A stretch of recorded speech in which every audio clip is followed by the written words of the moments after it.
નમસ્તે મિત્રો, હું સિદ્ધાર્થ રાંદેરિયા. બહુ સરસ મજાની આરતી અમે માણી અહીંયા બેઠા.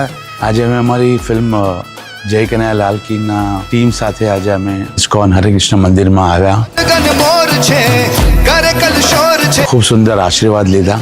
25 વર્ષની અંદર એક દિવસ એવો નથી ગયો કે જ્યારે અમે ભોજન પૂરતું ના પાડી શક્યા હોઈએ. અક્ષય પાત્રની જે આખી પ્રવૃત્તિ છે, 1.5 લાખ ઉપરાંત બાળકોને ફ્રી ભોજન સવારે પહોંચાડવામાં આવે છે, એટલે અકલ્પનીય છે. અને આવો કોઈ પણ પ્રકલ્પ પ્રભુની મહેચ્છા અને આશીર્વાદ વગર પાર પડી જ ન શકે. કેટલી બધી પ્રવૃત્તિ આ મંદિર દ્વારા કરવામાં આવી રહી છે ગુજરાત ખાતે, તો ખૂબ આનંદ થયો. પણ મને નવાઈ ન લાગી, બિકોઝ આ ગુરુ કૃપા હોય તો જ થાય, ભગવાનની મહેર હોય તો જ થાય, અને એ જ થઈ રહ્યું છે. અમે બી અહીંયા આવ્યા, ખૂબ આનંદ થયો, ભગવાનના આશીર્વાદ લીધા. ફરી પાછા અમે જ્યારે સમય મળે આવતી ફિલ્મ ન હોય તો બી અહીંયા આવતા રહીશું. જય શ્રી કૃષ્ણ. જય શ્રી કૃષ્ણ.